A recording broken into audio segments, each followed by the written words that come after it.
Et salut tout le monde, je m'appelle Olivier Beauchemin. Et moi, c'est Francis Juteau. Et vous écoutez le podcast de Quiz Tonic version Les cours du soir. On dirait que je prends tout le temps la voix de Charles... c'est quoi son nom? Charles Beauchamp. Charles Beauchamp. Ouais. Ça, je l'entends quand on fait Ouais. ça. Les femmes. On le salue d'ailleurs. Oui, ben merci tout le monde encore une fois de nous suivre sur Patreon, on le dit tout le temps. On est en cours du soir ici de télévision. Francis, tu pourras te reprendre peut-être encore une fois. Mais quoi que ça s'est pas mal passé. T'as pas eu ton objectif de baccalauréat, mais... C'était en montagne russe. Ouais, c'était en en montagne dents de russe. scie. Ouais, en dents de scie. Puis là, on est rendu vraiment en soirée. Fait que tu vas pouvoir dire bonsoir. On Ben enregistre oui, de soir. c'est vrai que là, on enregistre de soir. On est rendu là. Bonsoir tout le monde. Bonsoir. Ouais. Bonsoir tout le monde. Avec votre espresso peut-être le matin, on sait pas. Ouais, ben écoute, je suis bien content parce que la télé, c'est un monde vaste. J'adore la télé. Puis il y avait d'autres stocks là, que je voulais te poser. Fait que... ça va être ça? C'est pas vrai, il y a plein d'autres trucs que je voulais répondre. Ah ben mot t'as dit. Ah. Fait que là on est fait pour bien s'entendre. Aïe aïe. Je vais fonctionner un peu comme la nouvelle formule classique qu'on a, c'est-à-dire un genre de secondaire pour la première partie, ensuite 3 cours de cégep puis une maîtrise pour finaliser tout ça. Excellent. T'es-tu prêt mon chum? Je suis prêt. Yes sir Miller. Alors on se lance sur le secondaire, 5 questions. Encore une fois, ben, je partirai pas les indicatifs sonores, mais on va se donner un 3 sur 5 pour que tu puisses réussir là, à gagner ton honneur. Là. Fait que secondaire 1, mon chum, on commence ici avec une première question sur de la télé québécoise. Je trouve que je l'ai un petit peu écarté dans mon ancien vrai? podcast. Je me disais, c'est pas tout le monde qui parle de télé québécoise ou qui en écoute. Fait que tu sais, j'ai pas été trop loin. Je m'y intéresse un petit peu plus. Donc on se lance avec ma première question ici même sur une émission classique de Canal Famille et Vrac TV. Dans une galaxie près de chez vous. Hein? Donc, moi, j'ai tellement écouté cette émission-là, je sais pas pour toi, mais je pense que notre génération, en tout cas du moins, là, a été beaucoup marquée par cette série-là. Et quelle question je vais te poser maintenant? Donc, pour ça, il y a tellement de stock. J'ai décidé de me concentrer sur l'introduction classique de la série. Alors, ma question. À quelle date le Romano Fafard Oh non, je reprends ça. À quelle date le Romano Fafard quitte-t-il la Terre en route vers les confins de l'univers, là où la main de l'homme n'a jamais mis le pied? Hein? Je veux la date tout simplement, Francis, du départ du Romano Fafard. Tu connais tout ça, toi? Allez, hier, je suis allé vérifier cette information-là pour la transformer en question quiz. Ben non, c'est pas Oui. vrai! Pour un autre quiz, Oui, d'ailleurs. pour un autre quiz. C'est écœurant, c'est pas Oui. vrai. Ah, tu sais, des fois, on fait des recherches. Donc, dans la vie. j'espère l'avoir bien retenu. C'est le 28 octobre 2034. C'est le 28 octobre 2034, Francis, félicitations. C'est tellement une bonne émission, là. Moi, en tout cas, personnellement, je m'en souviens bien, même l'introduction. J'ai peut-être une petite question de plus pour toi sur l'introduction. Oh, oui. Écoute, c'est pas un point bonus, juste voir si t'es capable Ok. de t'en souvenir, ok? Je poursuis mon introduction aussi dans la phrase. OK. Alors, la situation sur la Terre est catastrophique. Ouais. La couche d'ozone est complètement détruite par 3 éléments. Lesquels? Je Oui. te laisse un petit moment de réflexion encore une fois, vu que tu as peut-être vu le monologue d'introduction récemment. Alors je le répète, la situation sur la Terre est catastrophique.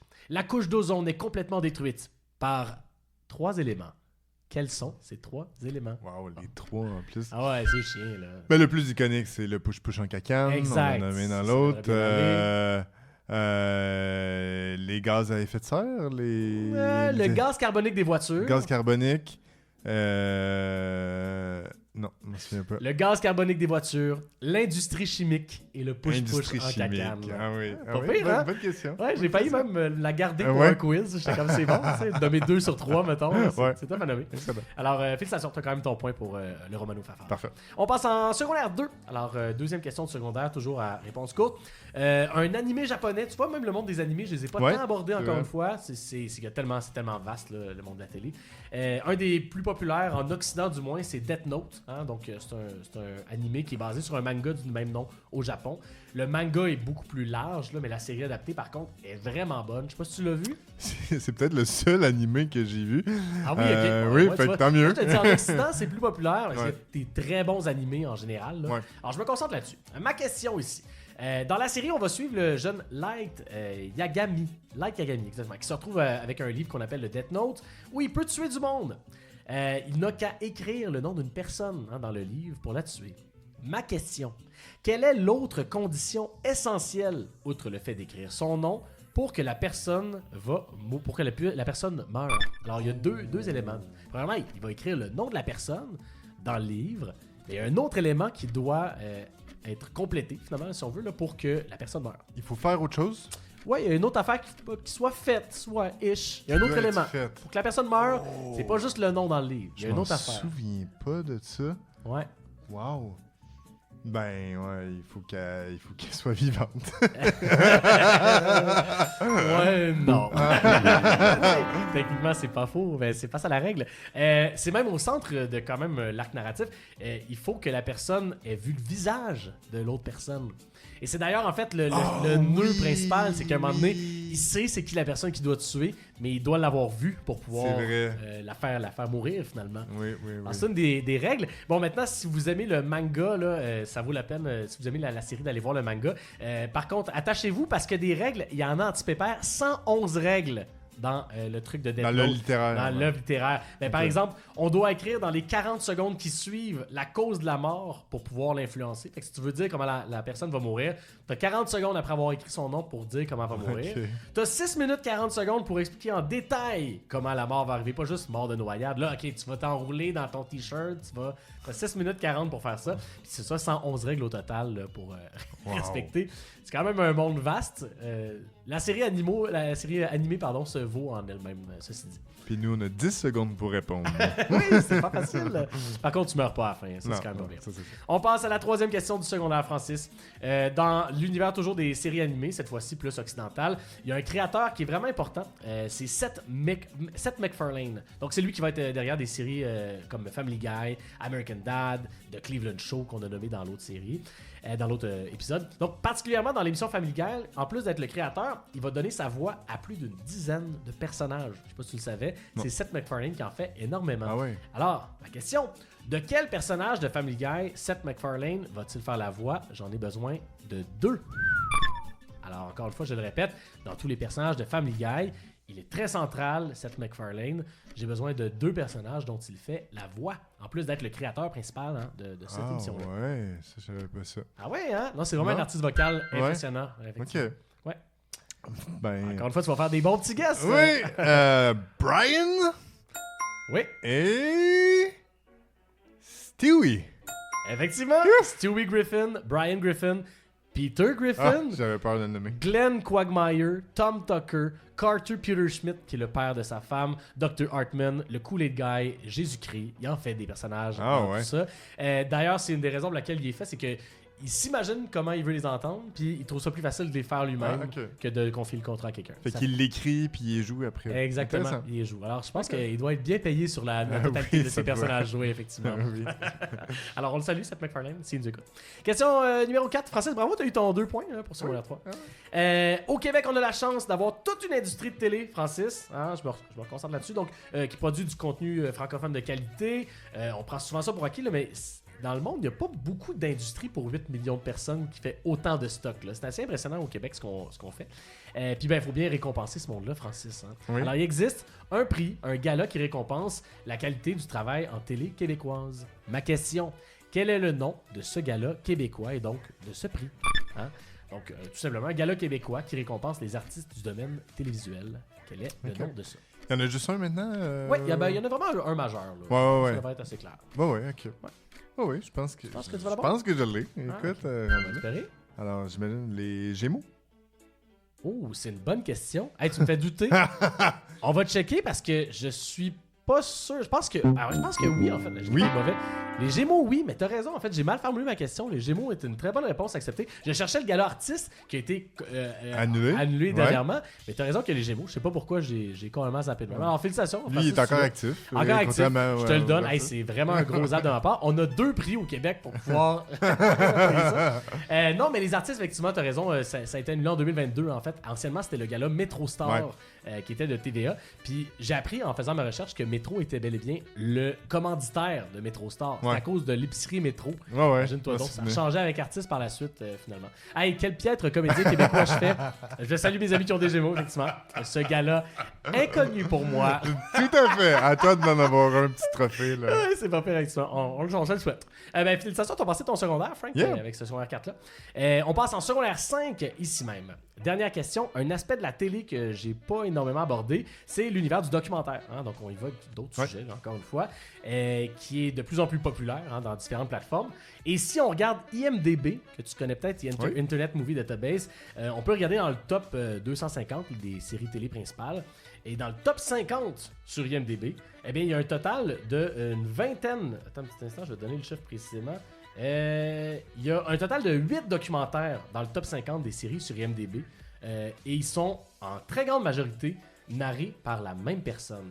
Planet Earth 1 et 2, Blue Planet 1 et 2, Our Planet, Life, Frozen Planet et Africa. Tous des documentaires, évidemment, animaliers sur le monde de la Terre, les phénomènes naturels. Ouais. Ma question, qui est le narrateur de ces différents documentaires?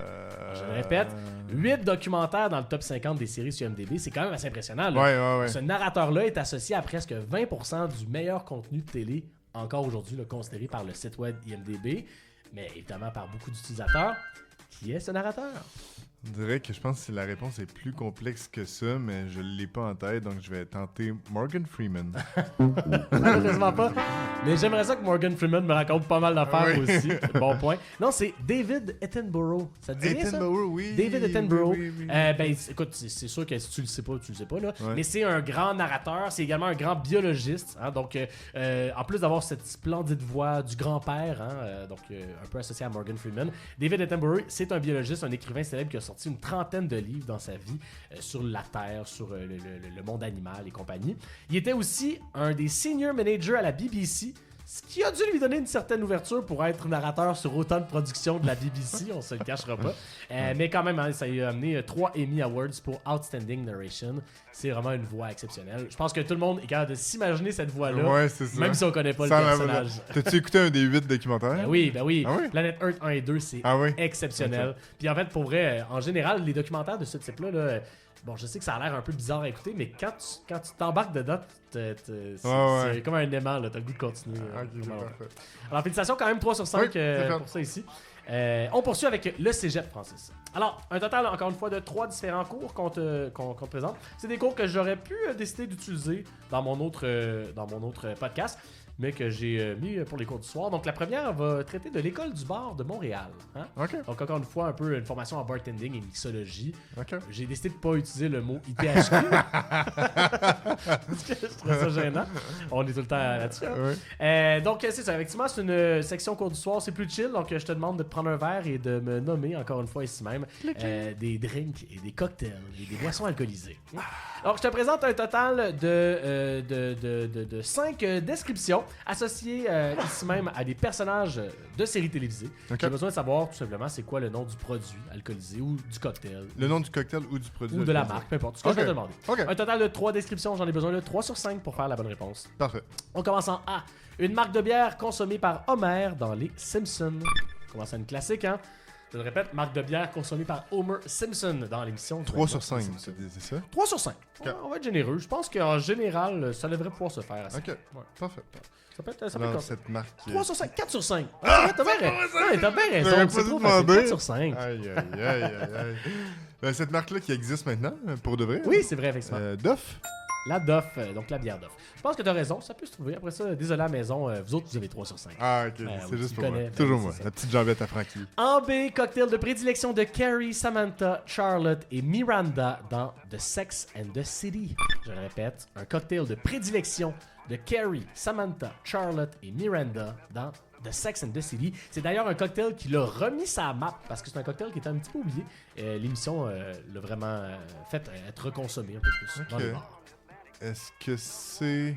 Ouf, j'hésite entre Cosmopolitain ou Manhattan. Ah, c'est un Cosmopolitain. Oui? Oh! Ah! Passé proche, hein? Oui, le Cosmo, effectivement. Donc, effectivement, ben, beau travail. Ça s'est bien passé. Ça se passe bien à date. Je sais pas ce qu'il y a dedans, par sur exemple. 5. T'as pas ce qu'il y a dedans? Mais... Parce que je sais ce qu'il y a dans un Sex on the Beach. Oui, moi. ça, tu le sais maintenant. En C, le cocktail classique de Don Draper dans Mad Men. Encore une fois, une série très populaire que j'ai esquivée. Mad Men, Don Draper, donc évidemment un personnage noir, mais quand même sombre, mais quand même... Ouais, sombre. Ouais. Noir pouvait être mal interprété. Ouais, mais non, c'est ça. Sombre, Caucasien sombre. Un caucasien sombre, ouais, dans des intentions sombres, disons, ouais. Old Fashion ou du whisky tout court, là, toi, tout ça? Un old fashion, effectivement, du bourbon avec du sucre et du bitter. Des fois, juste du bourbon, mais effectivement, le old fashion et le cocktail qu'on cherchait ici. Je passe maintenant en D. Le cocktail de prédilection de Brian, le chien dans Family Guy. Alors, évidemment, ce fameux chien. Interprété par qui? Seth MacFarlane. Oui, effectivement. Je sais pas pourquoi je l'ai dit même. Oui, Seth MacFarlane. Et oui, effectivement, il y a un cocktail de prédilection. Brian. Mhm. Ouais. Il me semble que j'ai l'image, là. Un martini. Un martini, regarde, tu vois, 4 sur 5 déjà. Ah ouais. On peut pas me dire que c'était tough, hein? Ouais, un Tu vois. alcoolo. Et dernière question, je pense que là, encore une fois, à la maison, si vous avez eu de la misère avec certains autres, la troisième réponse devrait pouvoir se trouver assez facilement. Un alcool de prédilection de Tyrion Lannister dans Game of Thrones. Ça devrait bien aller. Un type. 4 sur 5 à la maison aussi. Ok. Un alcool général. Oui. Ouais, dis-moi le nom. Là. On cherche le verre de vin. Oui, c'est le verre de vin, effectivement. Rouge, j'ai dit ça, ouais, vin rouge. J'ai dit ça parce que je voulais d'ailleurs présenter la stat que Tyrion Lannister est le personnage de télévision qui a un record de consommation alcoolisée bu à l'écran. En fait, dans Game of Thrones, il va boire à 94 reprises une coupe de vin.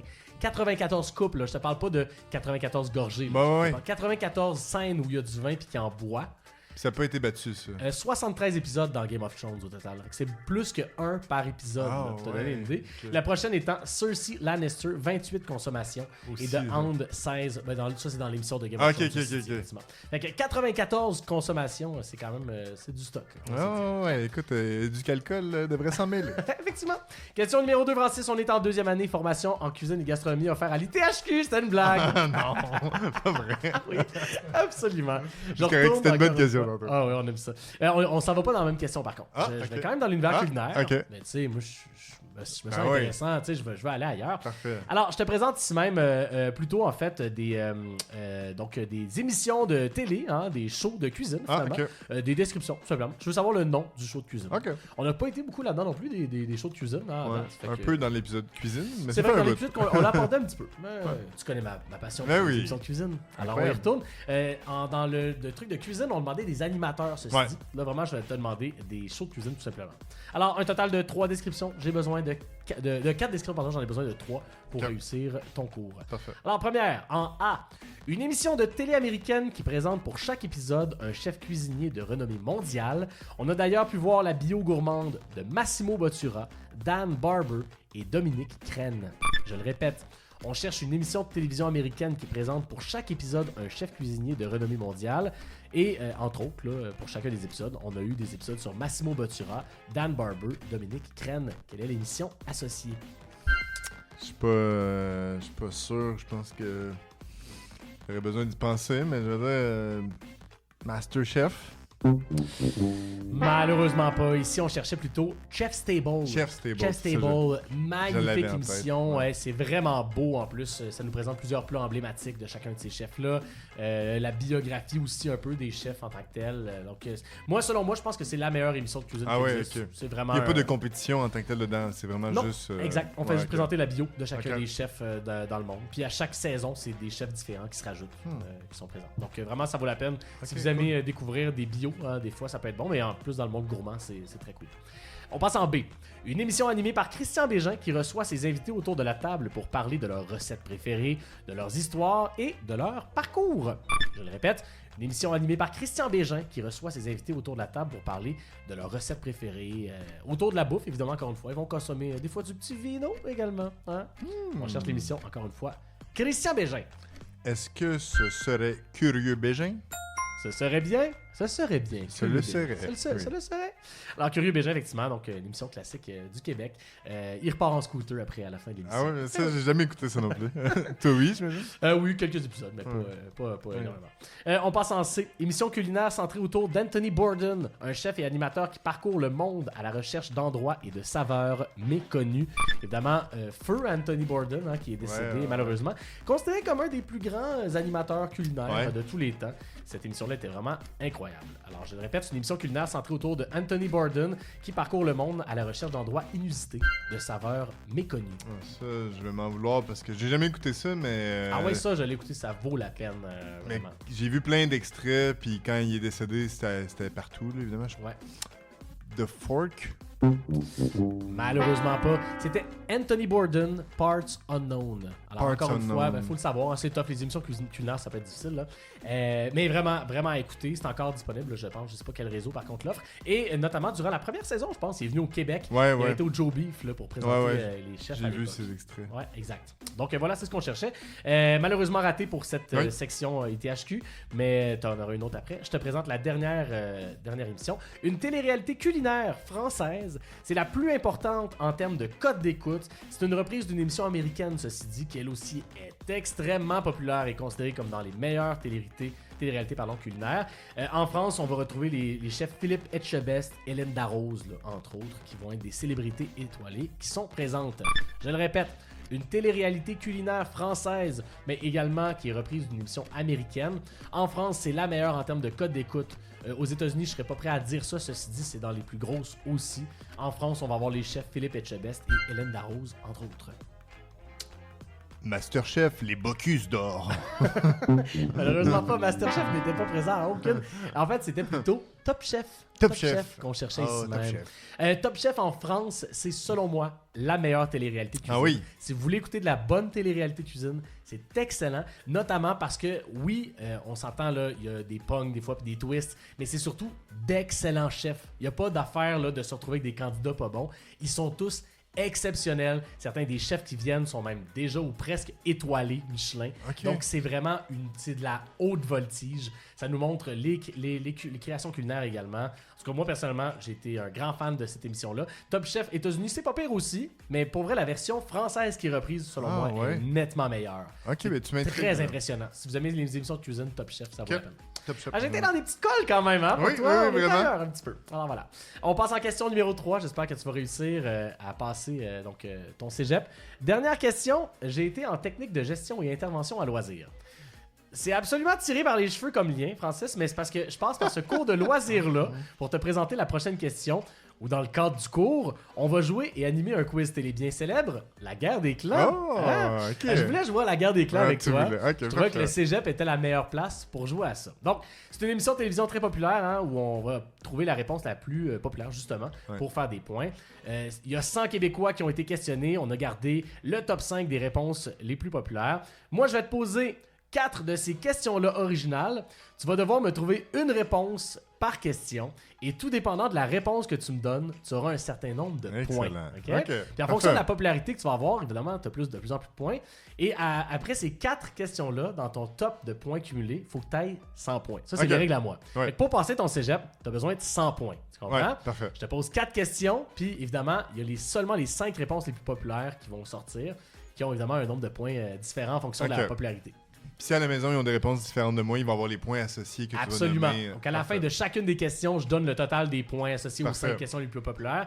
Je me suis basé ici même sur le jeu télévisé. C'est 5 questions ou 4 questions? C'est 4 questions avec 5 éléments. Ok, parfait. Donc, Puis on faut en quand nomme même un. faut juste en nommer un, mais Parfait. évidemment, si vous avez nommé un 6e élément qui n'est pas dans le top 5, je l'ai écarté. Là. Donc j'ai Oui, oui. facilité le jeu un peu Ouais, comme ça parfait, parfait. pour faire des points. Excellent. T'es prêt? Ben excité. Alors on commence avec Je vais pas être bon, je ça, pense. ça peut mais être top. ben 100 points, excité. je pense que c'est top. Ouais. Pensez-y, essayez vraiment d'aller chercher le numéro 1 parce que sinon, Ouais, ouais, corsé. Ouais. Les 4 numéro 1? Ah, pas nécessairement, là, Ben mais non, tu sais, ça en prend des bons. Ok?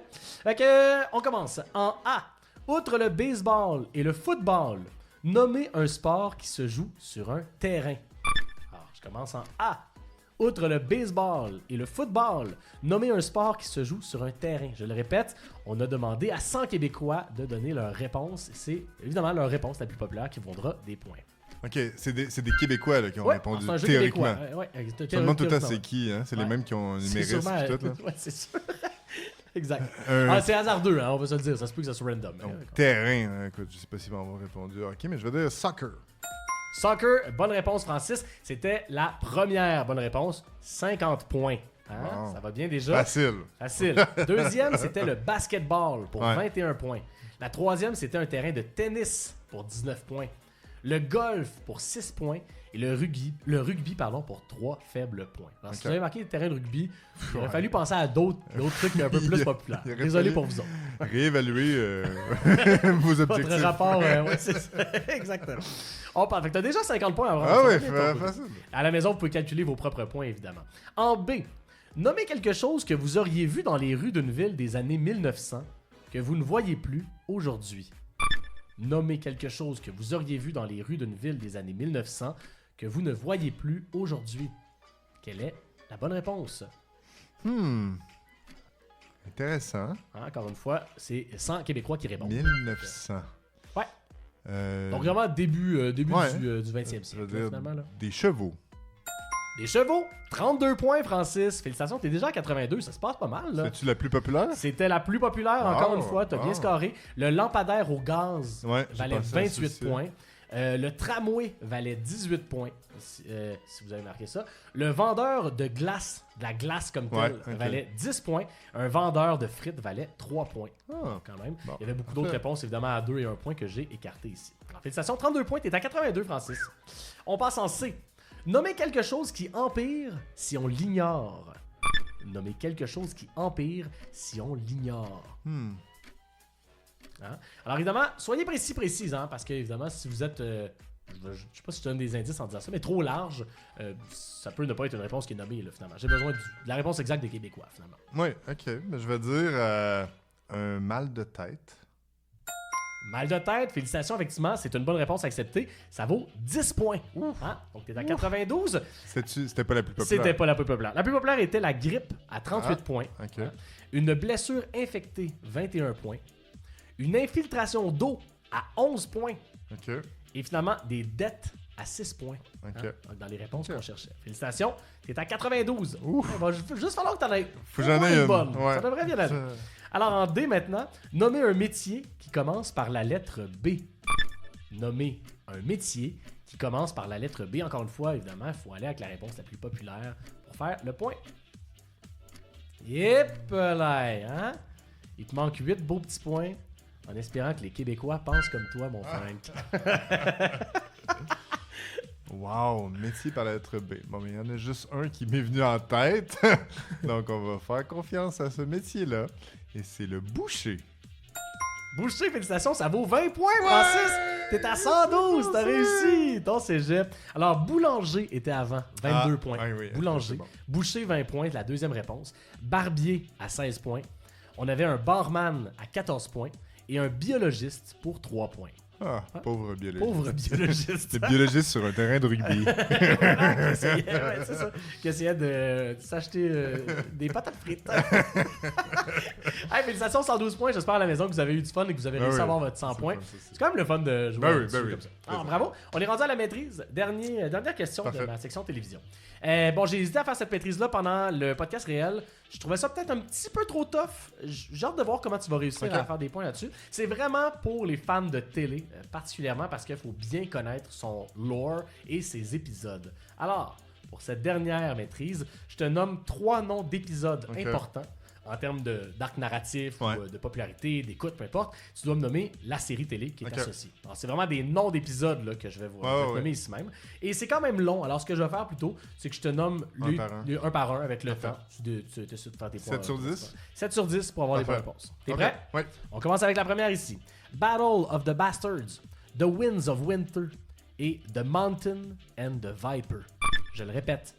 Battle of the Bastards, The Winds of Winter et The Mountain and the Viper. Alors évidemment, ici même, j'y vais dans le nom original anglophone ici. Donc je ne vais pas traduire rien pour que ça soit mélangeant.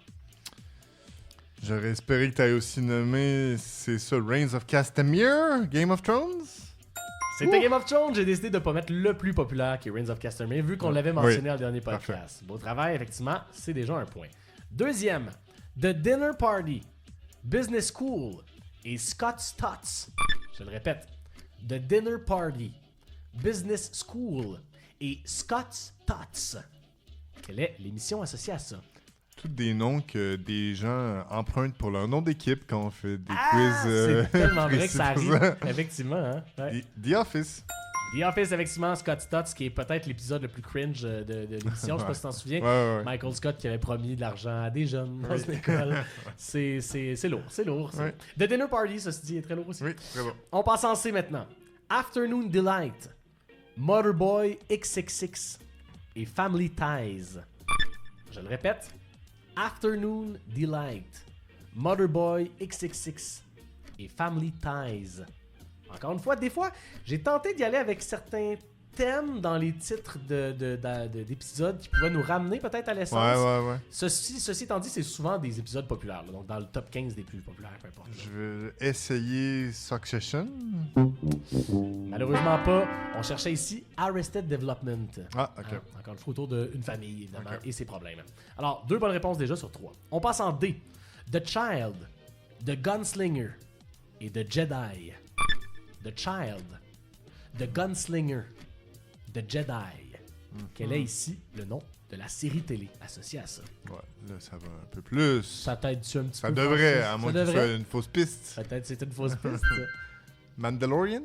The Mandalorian, effectivement. Je l'ai mis comme ça. J'ai été généreux en mettant The Jedi. Les autres étaient un petit peu tough. Ce qui est intéressant avec The Mandalorian, c'est que tous les épisodes, c'est The quelque chose. Ouais. Tout. The Child, c'est sûr que c'est très générique, Ouais. mais ça m'aurait aidé Ça aurait aussi. pu t'aider aussi. Bon, félicitations pour ça. 3 sur 4 pour l'instant. On passe en E. Double Identity. Victor Victrola. Et New York I Love You XOXO. Je le répète. Double Identity. Victor Victrola. Et New York I Love You XOXO. Quel est le nom de l'émission associée à ces 3 épisodes-là? Victor, là. Écoute, ça doit pas être ça, mais Sex and the City? Malheureusement pas. Double Identity aurait pu t'aider quand même, et surtout le XOXO Gossip Girl. XOXO Gossip Girl, qui est la ok. fin de tous les épisodes de Gossip Girl. Ah, ok. Évidemment, encore une fois, ici même, et un genre double identité et compagnie dans l'émission. Évidemment, quelqu'un qu'on sait pas c'est qui gossip, qu'on entend ok. parler dans le blog. Ok. Alors voilà, Gossip Girl. On poursuit avec la prochaine ici même. Donc, en F, The One Where No One's Ready. The One Where Everybody's Find Out. Pardon. The One Where Everybody Finds Out. Et The One with the Holiday Armadillo. Je le répète. The One Where No One's Ready. The One Where Everybody Finds Out. Et The One with the Holiday Armadillo. Un concept très simple de titre d'épisode, mais qui a fini par être le plus emblématique Oui. d'une certaine façon. Hein. Exact. Je pense que c'est quand même facile si on connaît ça. Ouais. Ça devrait aller bien aller. C'est Friends. Effectivement, c'est Friends. Beau travail. Alors, t'es à 4 bonnes réponses, je Ouais. pense, en ce moment. 4 sur 6. 4 sur 6. On poursuit. En G, Flu Season. Comment? Flu Season. Ok. The Fight et 94 Meetings. Je le répète. Flu Season. The Fight et 94 Meetings. Pas facile. En général, c'est vraiment une maîtrise tough. Hein. C'est normal à la maison. Je pense que si vous avez de la misère, faut vraiment connaître ces émissions à la base. Là. Fait que, c'est corsé. Je vais tenter Succession. Encore une fois, Succession. À un moment donné, il va être là. Il va être là. C'était Parks and Recreation qu'on ok, cherchait qui est ok. associé à ça. Alors, ça te prendrait les 3 prochains, mon Ah Frank, ouais, pour réussir à facile, l'avoir. facile. Oh, bon, ben, pour vrai, ça se peut. Ça va être tough, ça se peut. On passe en H. A Fistful of Paintballs. Paintballs? Ouais. Advanced Dungeons and Dragons. Et Pillows and Blankets. Je le répète. A Fistful of Paintballs. Advanced Dungeons and Dragons. Et Pillows and Blankets. Quelle est la série associée à ça? Série emblématique, j'oserais dire, peut-être dans mes séries préférées. Ah ouais, bon ben là, tu viens indice, peut-être de détruire mon guess. Ça m'a mélangé plus qu'autre chose, mais j'allais dire Stranger Things. Non, c'est pas dans mes séries. The Witcher. Malheureusement pas. C'était Community. Ah, Community qui se passe dans un community Ah oui. college. Honnêtement, si vous n'avez pas vu cette série-là, bon, la saison 1 est un peu longue à démarrer, mais saison 2 et 3, c'est excellent. Où ils prennent beaucoup à la manière d'eux. Donc, entre autres, A Fistful of Paintballs est un peu un classique Ouais, associé ouais. au western, mais avec des guns de paintballs. Dungeons and Dragons, des guerres avec Pillows and Blankets. Donc, vraiment à écouter. Community. On poursuit avec la prochaine série. Donc, Numbers, Man of Science, Man of Faith et Through the Looking Glass. Je le répète. Numbers, Man of Science, Man of Faith et Through the Looking Glass. Encore une fois, j'ai été avec des épisodes emblématiques, mais des fois, on connaît l'épisode, mais on connaît pas le nom. Hein, ça peut être très tough, là. Wow. Un truc sombre et scientifique. Ouais, exactement. Science versus Fate, on est vraiment beaucoup dans les thématiques avec les 3 que je t'ai donnés. Tchernobyl? Malheureusement pas, encore une fois. C'est corsé, on va se le dire. C'était Lost. Lost. Ah, pas vu. Les gros épisodes. Ah, oui, ça vaut la peine. Ouais. Très critiqué, mais ça vaut la peine. Et dernière, encore une fois, en 10e émission, Ozymandias, Face Off et Blood Money. Je le répète. Ozymandias, Face Off et Blood Money. Ozymandias étant, si je ne m'abuse, je pense, l'épisode le plus écouté. Ah oui? En fait, non, l'épisode avec la meilleure note sur IMDb de tous les temps. Hein? Ouais, je pense que oui. Ozymandias. Ben, c'est le nom d'un personnage dans Watchmen. Effectivement, mais ce n'est pas Watchmen. C'est pas Watchmen. Ouais, effectivement, ça aurait pu parce que c'est effectivement ce nom-là. Et c'est en référence à ça, ce personnage ultra puissant, Ah oui? que le titre de l'émission avait été fait. Face Off et Blood Money? Succession. Malheureusement pas, mais ça aurait tellement pu en plus pour mettre du monde. Hey, ça aurait-tu été bon? C'était Breaking Bad. Breaking Bad. À ce moment-là qu'on cherchait ok, l'épisode le plus écouté évidemment de tous les temps. Pas surpris que ça soit dans Breaking Bad. Bon. C'est ce qui conclut ce cours du soir et cette maîtrise oui. corsée, on va se le dire. Écoute, j'ai tout réussi sur ma maîtrise, je me suis bien repris. Oui, Je suis fier de vraiment. moi. Félicitations, Francis. Je suis très fier de toi. Et c'est ce qui me fait encore une fois à ce podcast de cours du soir. Merci, Francis, d'avoir joué avec moi. Merci à toi, mon cher. À la prochaine. On s'en va écouter à la télé, là. Oui. d'ici là. Allons-y, popcorn. Salut tout le monde. Ciao.